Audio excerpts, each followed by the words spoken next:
So hello प्यारे बच्चों, CUET common university entrance test. जी हाँ, आप में से बहुत सारे बच्चे जो 12th क्लास में अपीयर है, जिन्होंने फॉर्म फिल कर रखा है CUET एग्जाम का, तो उन बच्चों के लिए आज एक खास इंफॉर्मेशन है। होता क्या है, किस तरह से टेस्ट का प्रोसेस होता है, क्या पैटर्न है, किस तरीके से आप क्रैक कर सकते हैं और क्या चीजें हैं, वो इस वीडियो के अंदर बताने वाला हूं। और कैसे प्रिपेयर करें लास्ट में वो भी आपको बताऊंगा कि किन चीजों का आपको ध्यान रखना है और किन चीजों के ऊपर फोकस भी करना, वो सब चीजें इस वीडियो के अंदर होने वाली हैं। तो this is Ravindra Dahiya, motivational speaker, educational counsellor. तो आप देख रहे हैं सिवा करियर क्लासेस और यहाँ पर आपको तमाम गाइडलाइंस मिलती हैं। तो प्यारे बच्चों, CUET सेंट्रल लेवल की यूनिवर्सिटीज में अगर आपको एडमिशन चाहिए तो उसके लिए एक एलिजिबिलिटी टेस्ट है और इसके अंदर बहुत सारी स्टेट यूनिवर्सिटीज भी पार्टिसिपेट करती हैं, जो आपको आपके CUET के स्कोर के बेसिस पर एडमिशन देती हैं। क्योंकि सेंट्रल जो यूनिवर्सिटीज हैं दोस्तों, उनके अंदर बहुत ज्यादा सीटें नहीं हैं। दिल्ली की अगर बात करूं, DU के बात मैं अगर बात करूं तो 70,000 के आसपास सीटें हैं। ऐसे ही BHU के अंदर लगभग 5,000 सीटें, तो बहुत ज्यादा सीटें नहीं है और कंपटीशन बहुत टाइट रहता है। बेसिकली 2022 में पहली बार टेस्ट स्टार्ट हुआ, लाखों बच्चों ने एग्जाम दिया और इस साल 2024 में 2025 में ये टेस्ट होने वाला है, तो फोर्थ टाइम ये टेस्ट होने वाला है। तो लगभग 10 लाख से ऊपर ऊपर बच्चे टेस्ट देने वाले हैं, तो कंपटीशन बहुत टाइट रहता है। बेसिकली 3 हिस्सों में डिवाइड रहता है ये टेस्ट। 12th क्लास के बाद आप दे सकते हैं, जनवरी के एंड में फॉर्म इसके निकलते हैं और ये मार्च तक भी चलते हैं, ठीक है। तो और अगर एग्जाम की बात करी जाए तो आपको बहुत ज्यादा टाइम नहीं मिलता, क्योंकि आप इसी बीच में आपके बोर्ड एग्जाम्स भी होते हैं। तो जैसे अभी साइंस की अगर बात करें तो मैथ तक का एग्जाम हो चुका है, बायोलॉजी का एग्जाम बचता है, ह्यूमैनिटीज आर्ट्स वाले बच्चों के तो बहुत सारे एग्जाम जो है वो रहते हैं। तो आपको बोर्ड की भी तैयारी करनी है, CUET की भी तैयारी करनी है, तो तमाम चीजें आपके माइंड में रहती है। और सेकंड वीक ऑफ मई में जो है ये टेस्ट स्टार्ट होता है, फिर जून तक चलता है, क्योंकि शिफ्ट में होता है, कभी किसी का पेपर है, कभी किसी का पेपर है, इस तरीके से एग्जाम होता है। 3 पार्ट्स में पेपर जो है वो डिवाइड रहता है। आपका एक लैंग्वेज आपको चूज करनी होती है, डोमेन्स, और आपका जनरल टेस्ट। देखिए, लैंग्वेज में बहुत सारी लैंग्वेजेस हैं, 10 से ऊपर लैंग्वेजेस जो आपको गवर्नमेंट ऑफर करती है। हिंदी, इंग्लिश, आसामी, ये सब लैंग्वेजेस में ऑफर रहती हैं। ऐसे डोमेन्स के भी लगभग 27 सब्जेक्ट्स होते हैं, जिसमें से आपको कोई 3 विषय अपने चूज करने होते हैं। जो भी आप स्ट्रीम चूज कर रखी है आपने 12th क्लास में, जहां पर एडमिशन आपको चाहिए है, उसके हिसाब से कोई 3 डोमेन सब्जेक्ट आपको चूज करने होते हैं। और ऐसे जनरल टेस्ट भी होता है, जिसके अंदर GK आपकी आती है, रीजनिंग आती है, बाकी जो एप्टीट्यूड आते हैं वो सब सब्जेक्ट्स रहते हैं। तो ये एक पैटर्न है एग्जाम का।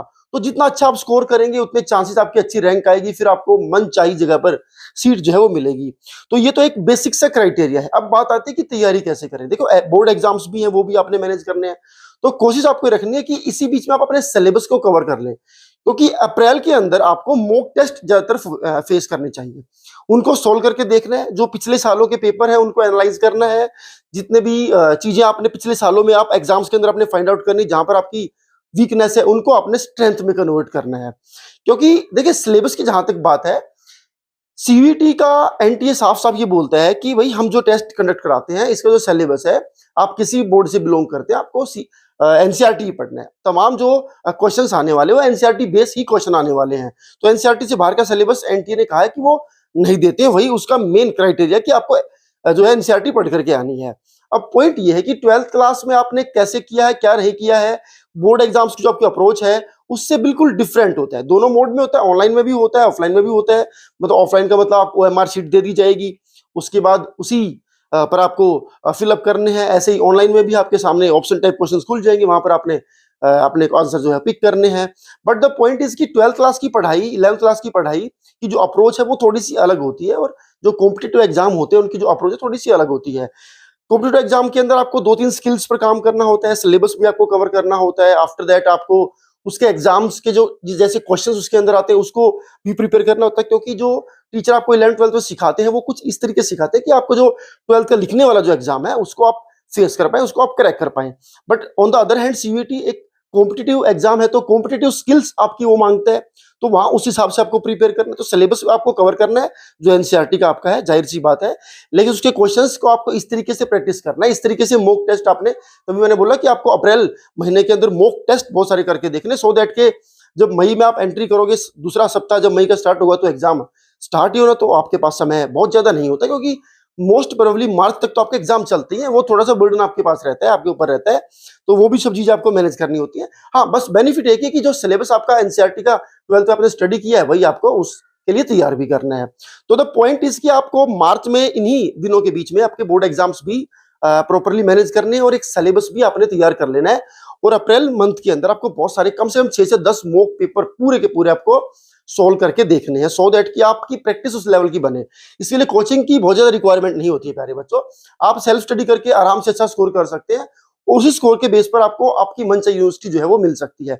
बहुत सारी अच्छी स्टेट यूनिवर्सिटीज भी होती है, जैसे कि मैंने आपको बताया, जो इसमें पार्टिसिपेट करती हैं, और वो भी सीयूईटी के स्कोर के बेसिस पर बहुत सारे बच्चों को एडमिशन देती हैं।